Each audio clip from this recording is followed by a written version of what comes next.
Bonjour, donc nous allons continuer notre travail sur le livre Maths C complexe. C'est un wikibook. On est dans propriété et application, matrice. Donc je continue les vidéos d'initiation. Alors là, on va voir afficher les vecteurs d'une colonne. Alors le problème,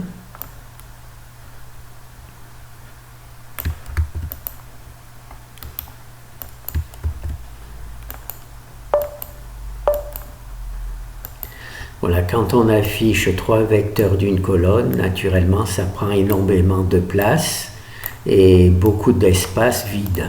D'accord?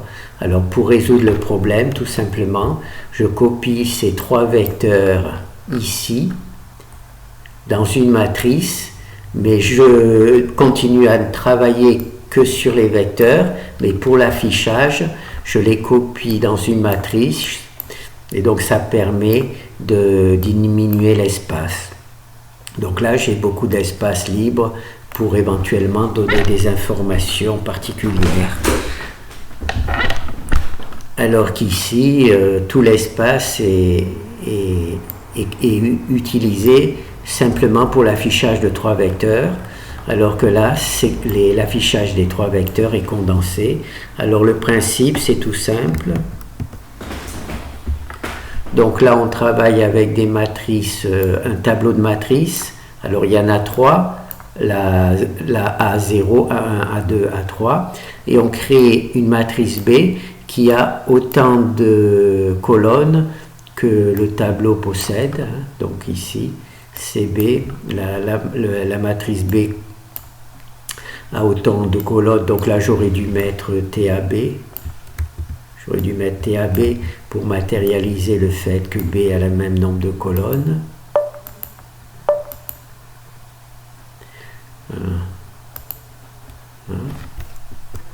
Alors le principe, il est simple. C'est ici, c'est une simple boucle for. Voilà. Elle copie de la colonne 0 à la colonne 2. Donc il y a colonne 0 ici, colonne 1, donc c'est ici, on va marquer 0, puis 1, puis 2, et ça on le copie dans la matrice B. La matrice B qui est ici, et on conserve pour les calculs les matrices sous forme de colonnes. Par contre, au moment de l'affichage, on copie toutes ces colonnes, ces vecteurs colonnes dans une matrice B, et c'est ce travail que je vous propose de faire. Donc, une simple boucle que vous copiez les colonnes dans une matrice. Là, on va voir des exemples. Donc là, par exemple, pour l'addition de deux vecteurs.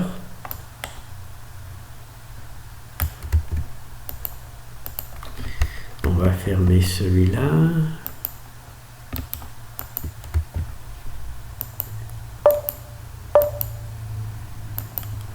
Alors, voilà, là on a donc nos deux vecteurs. Non, il y en a même trois. Il y a le vecteur A0, A1, A2. Et ce sont des vecteurs colonnes. Et là, on additionne A0 plus A1, ça donne A2. Donc, on va voir ça ici. Donc ici, on a un tableau de trois vecteurs. Alors ici, il y en a C3, donc ça veut dire qu'il y a trois vecteurs. Alors ici, on initialise nos trois vecteurs. On leur donne, par une boucle for, on leur donne une valeur aléatoire. Ici, on additionne A0 plus A1, cela donne A2. Ici, on a notre boucle for qui copie A0, A1, A2 dans B et on affiche B. Donc, on continue à travailler avec, c'est ici qu'on affiche B. On continue à travailler avec les vecteurs. Par exemple, ici, on additionne des vecteurs.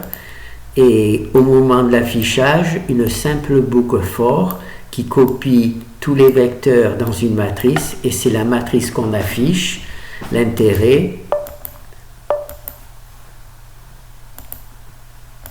L'intérêt, c'est que ces trois vecteurs qui prenaient beaucoup de place, désormais, ils en prennent beaucoup moins. Voilà. On peut faire un autre exemple avec la multiplication. Donc là, on a vu l'addition, la multiplication.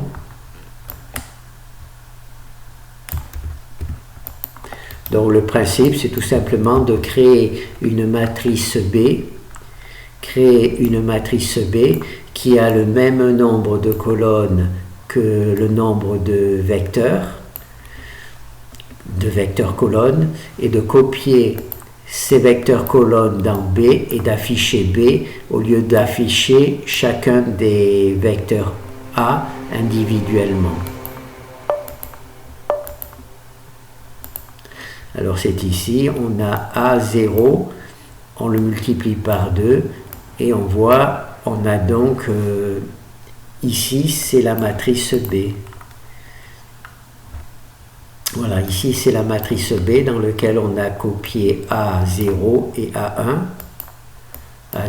A1, pour obtenir B, et cela évite de prendre beaucoup d'espace puisque les vecteurs colonnes qui prennent beaucoup d'espace sont désormais copiés dans une matrice et cela facilite le travail.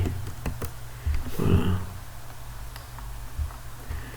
Bon, ben, c'est juste comprendre que on crée juste une boucle for dans laquelle on copie tous les vecteurs colonnes dans une matrice B. Il suffit donc de créer une matrice B qui a le même nombre de colonnes que le nombre de vecteurs sur lequel on veut travailler. Oh, pardon. Donc ensuite, là, ce sont des exemples que l'on verra plus tard, changement de base, changement de base dans C3, changement de base dans C2. Donc ça, on verra dans d'autres exemples.